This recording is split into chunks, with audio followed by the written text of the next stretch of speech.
سبيل الدموع سبيل مريح تنهدى يا صاحي كي تستريح وبث. Menjatuhkan orang lain barangkali. Tidak usah menjatuhkan orang lain. Cukup kita mengamalkan yang diperintahkan oleh Nabi, insya Allah kita akan ditinggikan derajatnya oleh Allah. Mana diantaranya? Wa ifsya'us salam, tebarkan salam. Gitu ya. Yang pertama, jika ingin kita derajatnya tinggi, tebarkan salam. Uluk salam, kalau kita kaji lebih dalam lagi, kalau kita mengawali uluk salamnya itu sudah ganjaran kepenting lah bro, gitu ya. Kalau bisa assalamualaikum, nah itu assalamualaikum, waalaikumsalam. Baik mau ke rumah, keluar rumah, gitu. Baca uluk salam. Jadi kalau kita masuk ke rumah kebetulan nggak ada, penghuni rumahnya nggak ada, baik rumah kita maupun ke rumah saudara kita, tetangga kita, cukup dengan assalamu alaina wa ala ibadillahis sholihin. Itu nanti insya Allah malaikat yang akan menjawab. Kalau betul memang tidak ada penghuninya. Kalau misalkan ada penghuninya, jangan pakai urusan kayak gini. Takutnya nanti yang punya rumah rada ngerti nih, gua ada di sini ngapain? Iya, gitu ya. Assalamu alaina wa ala ibadillahis sholihin. Itu insya Allah akan dijawab oleh malaikat. Cuman nggak kedengar sama kita. Kalau kedengar makanya kabur ya, gitu ya. Rumah kosong, salam kayak gitu, ada yang jawab, waalaikumsalam pak, kabur pak, gitu ya. Inilah jadi wa afsyus salam, tebarkan salam. Betapa pentingnya kita menebarkan salam. Apalagi kita nih ada salah satu keterangan ulama, jikalau ada orang yang datang ke majelis ilmu, dia datang ke majelis tersebut uluk salam, assalamualaikum, dijawab oleh seluruh jemaahnya, itu sama lebih bagus daripada sholat 20 rakaat doa sholat sunnah. Lebih utama orang yang uluk salam, gitu ya. Makanya inilah wa afsyus salam, tebarkan salam. Inilah kelakuan yang pertama kalau kita ingin ditinggikan derajatnya oleh Allah Subhanahu wa Ta'ala. Terus di sini tafsirannya ayat idharus salam bainan nas, tegese yaitu mendohirkan, menjelaskan uluk salam kita di antara manusia. Adapun adab-adabannya, bagaimana Pak Ustadz jikalau kita sendiri menemukan suatu kaum. Nah kalau misalkan disebut kaum ini lebih dari 3 orang Mbak, kita jalan nih, ada segolongan orang. Nah itu siapa yang wajib kita uluk salam duluan? Yang sunnah uluk salam duluan itu yang sendiri, gitu ya. Yang sendiri, ini yang sendiri jangan ego lagi, lewat aja lah, gue pengen diuluk salam sama itu orang itu semuanya. Yang itu sunnahnya itu yang satu orang uluk salam ke golongan orang yang banyak, gitu ya. Nah ini diantara manusia, amat to'am, apa? Memberi makan. Memberi makan kepada orang lain itu termasuk golongan-golongan orang yang akan dinaikkan derajatnya di sisi Allah Subhanahu wa Ta'ala. Memberi makan orang yang kelaparan, memberi makan orang fakir miskin, memberi makan, gitu ya. Di sini dhaifi wal ja'i, orang yang sulit kehidupannya, kita lihat itu kehidupan orang tersebut itu sangat sulit. Kerja mah kerja, tapi tidak mencukupi akan keluarganya, hanya mencukupi untuk dirinya sendiri. Anak istrinya itu tidak cukup. Itu jikalau kita ingin ditinggikan derajatnya oleh Allah, berilah makanan kita terhadap orang yang membutuhkan. Nah inilah nanti Allah akan memperhatikan dan insya Allah akan dinaikkan derajatnya setinggi-tingginya oleh Allah Subhanahu wa Ta'ala. Itu janji Allah Pak, janji Rasul. Kalau Allah sudah berjanji, itu tidak akan mengingkari, beda sama manusia. Ada janji, nanti kalau udah kelamaan itu lupa sama janjinya sendiri, gitu ya. Nah, lupa. Tapi kalau Allah sudah berjanji, yakin akan terpenuhi dan yakin akan akan janji-janji tersebut. Nah inilah Untuk orang yang memberikan makan orang yang kelaparan, orang fakir miskin akan ditinggikan derajatnya oleh Allah Subhanahu wa taala. Jadi tadi kata saya, kalau misalkan mau ditinggikan derajatnya, udah jangan cari-cari perkara yang lain, cukup kita mengamalkan apa namanya yang diperintahkan oleh Nabi. Allah akan naikkan derajat kita di dunia wal akhirah, baik di dunia maupun di akhirat akan ditinggikan derajatnya. Ya, contoh kecil misalkan kita jangan misalkan jamaah, silakan cukup yang rakaat kedua itu sampai sama kuliah seterusnya setelah mau kulhu inna atoina, silakan bacaan apa namanya ayat Quran kita ketika kita melakukan sholat itu lebih besar daripada orang yang membaca sholat, membaca Quran di luar sholat. Kalau tidak salah untuk bulan puasa saya jelaskan ini. Ya. Saya ingin ganjarannya lebih gede daripada orang yang di luar sholat, silakan. Berarti sholatnya 12 rakaat, 14 rakaat. Waduh, Pak Ustaz, ya udah 2 rakaat aja lah. Ini udah apa-apa, 2 rakaat. Sabih sama kuliah, nggak ada panjangan sedikit. Aduh Pak Ustaz, nggak hafal sabih saya. Dulu nggak ngapain saya waktu muda, ngojek baik ke orang. Nggak hafal saya surat sabih. Ya udah kuliah dulu, apa-apa lah. Yang penting melaksanakan sholat tahajud. Nah inilah di samping kita ditinggikan derajatnya oleh Allah, keistimewaan sholat tahajud itu Pak, khairum minad dunya wa ma fiha.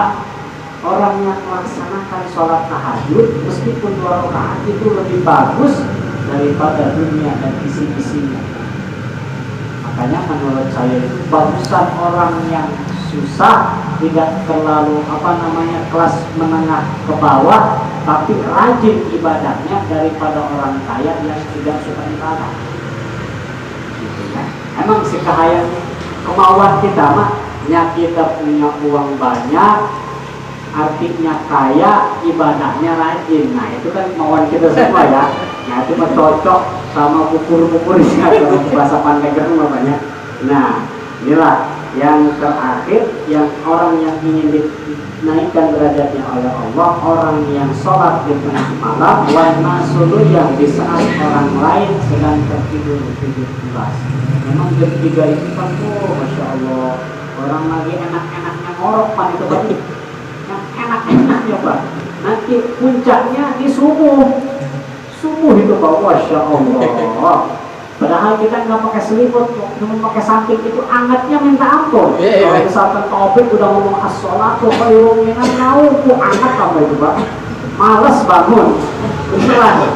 Nah, itulah kalau misalkan kita ingin ditaikkan derajatnya oleh Allah, lawan semua rasa malas kita, laksanakanlah sholat tahajud. Jikalau kita milik rezekinya ingin berkah, ingin banyak, sholat duha paginya. Sholat duha dari jam dari jam 7, setengah 8, jam 8, pokoknya sebelum berangkat kerja. Sholat sunat duhain rokaatain billahi ta'ala. Gitu ya. Allahu akbar. 2 rakaat itu cukup. Potongan sholat Jumat, ujungnya itu kan ya. Nah, itu saya ketemu keterangannya itu kurang afdol. Kenapa tidak diselesaikan? Kalau mau dari surat pertama, surat itu. Gitu ya, berjam-jam dong. Gitu. Ini Pak cuma 12 ayat doang kalau nggak salah. Memang panjang sekali ayatnya itu, kalau nggak salah 5 baris, 6 baris. Itu sholat Jumat. Nah inilah, jadi kalau misalkan kita sholat sunnah cukup kan kuliah ayat kafirun, sholat terus surat kulhu. Ya, sesudah uluk salat baca doanya. Itu doa kalau kata orang rakasnya itu doa kegerewet sebenarnya Pak. Doa kegerewet. Mana kegerewetnya Pak? Allahumma inna tuha-tuha-uka wal baha-baha-uka wal jamala-jamaluka. Dan kesananya Allahumma inkana rizki fis sama'i fa'anziru. Ya Allah, jikalau ini milik aku masih ada di atas langit, tolong turunkan ya Allah. Bukan itu meminta paksaan ya. Wa in kana fil ardi fa'akhrijhu. Ya Allah, bila mana ini rezeki saya masih ada di dalam bumi, keluarkan. Maksa banget. Wa in kana ba'idan faqribu. Keluarlah. Lagi gaplak. Nah, ini bahasa gaplek itu dari sini Pak. Gaplek artinya apa? Lari. Jadi orang yang gapleh itu sama apa? Sama dengan orang yang lupa. Bahkan kan di tongkrongan-tongkrongan seperti itu jarang ada orang yang mendoakan satu sama lain. Aja bos di tempat yang isinya orang gapleh semua pak. Modar dia aja ini ngedoakan batin baik saja. Nah, jarang misalkan ada orang yang gapleh.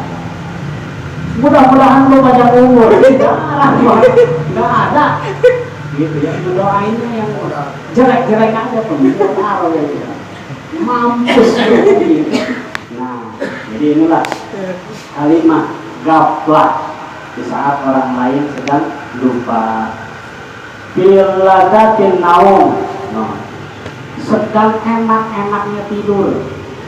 Biladatin naum di sepertiga malam itu kata ulama biladatin naum sedang enak-enaknya tidur kan itu kan. Gitu ya. Ini saya habis ini apa namanya di kampung kemarin apa namanya kemarin ini pikir saya berangkat jam 11 hari tanggung bentar lagi dohor itulah berangkat sampai dohor tadi berangkat sampai dohor di Rangkas gitu ya. Jadi di sini memang kata ulama ladatin naum pas enak-enaknya orang sedang tertidur pada jam 3 jam 4 nih. Saya ngaji sendiri di rumah sunyi pak, atau ditambah di rumah orang yang meninggal jajal jam 3 jam 4 kan nggak ada yang mau sohibul baiknya ada nggak tahu kemana gitu ya. Kalau orang yang ngempot, orang yang takutan pergi kayaknya dia tuh gitu ya. Nah inilah ladatin naum di saat orang-orang sedang merasakan enak-enaknya tertidur. Nah kalau misalkan orang yang melaksanakan sholat tahajud pada waktu itu ditinggikanlah derajat di sisi Allah Subhanahu wa taala. Inilah yang ketiga perkara derajat kata Nabi. Yang pertama dari nafsu syaraf kepada orang yang menebarkan salam, yang kedua memberikan makanan kepada orang-orang yang membutuhkan, yang ketiga yaitu orang yang gemar melaksanakan sholat sunnah tahajud. Terus wa ammal kafaratu, adapun kata malaikat Mikail, wahai baginda Rasul, apa sih yang disebut dengan kafarat? Kata Nabi, al-kafarat itu ayat lati adatuha an-tamhul khoti'ah. Yang dinamakan dengan kafarat kata baginda Nabi, perkara-perkara yang bisa melebur atas segala kesalahan-kesalahan manusia. Jikalau kita rumasa tahu kalau diri kita banyak kesalahan, laksanakanlah perkara ini kata bagaimana. Mana yang pertama? Fa'isbagul wudu'i fis sabaroti. Yang mencuci tangan ada bacaannya. Terus kalau tidak hafal cukup dengan misalkan disempurnakan mana 3 kali seminimal itu Pak. Gitu ya. Jadi jangan cepet-cepet beres asal basah aja gitu ya. Asal basah misalkan. Nah, disempurnakan anggota yang tidak ada yang keliwat. Gitu ya, tidak ada yang keliwat, disempurnakan untuk orang yang berwudu pada waktu dingin-dingin. Airnya itu pas dingin-dinginnya mana waktu subuh. Itu kan dingin luar biasa Pak ya. Kalau di kampung, di Jakarta mah enggak ya. Gerah aja kali yang ada. Gitu ya. Nah, ini disempurnakan. Itulah orang yang akan dikifarat, akan dileburkan dosa-dosanya. Gitu ya. Apalagi misalkan orang yang merasa sebelum berangkat ke masjid, sebelum berangkat ke mushola itu merasa sangat sangat malas. Malas amatnya wudhunya. Itu semua juga pasti menemukan fase seperti itu Pak. Malas. Tapi orang yang memaksakan diri untuk melawan hawa malasnya itu disempurnakan wudhunya itu orang. Nah inilah orang yang akan dilunturkan kesalahan-kesalahan.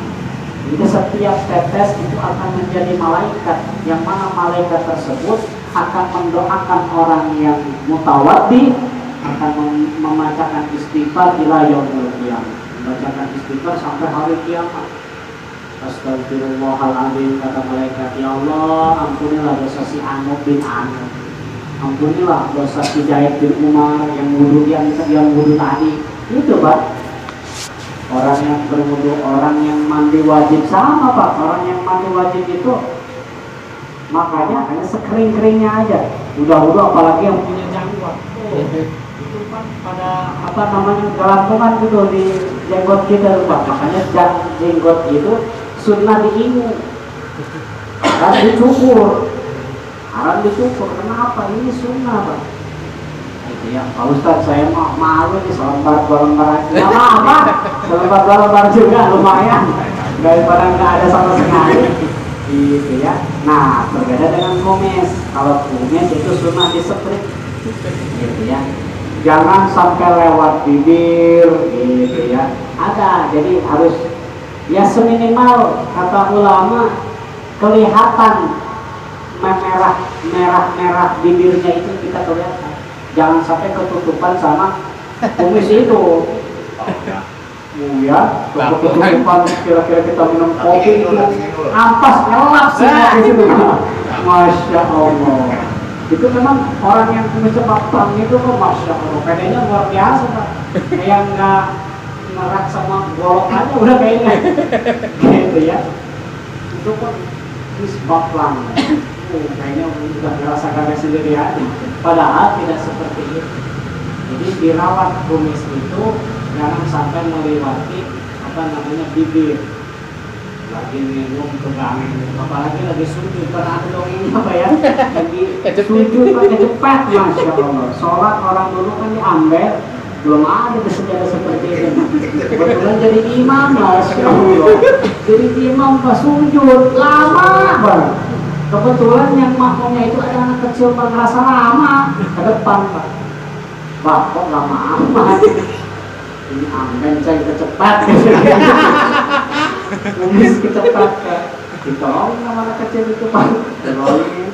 Aduh makasih ya tongnya. Ya Pak sama-sama. Ngobrol Pak nih Bang sama itu. Buat ada sebenarnya. Benar. Makanya sunnah untuk dirawat, disetrik.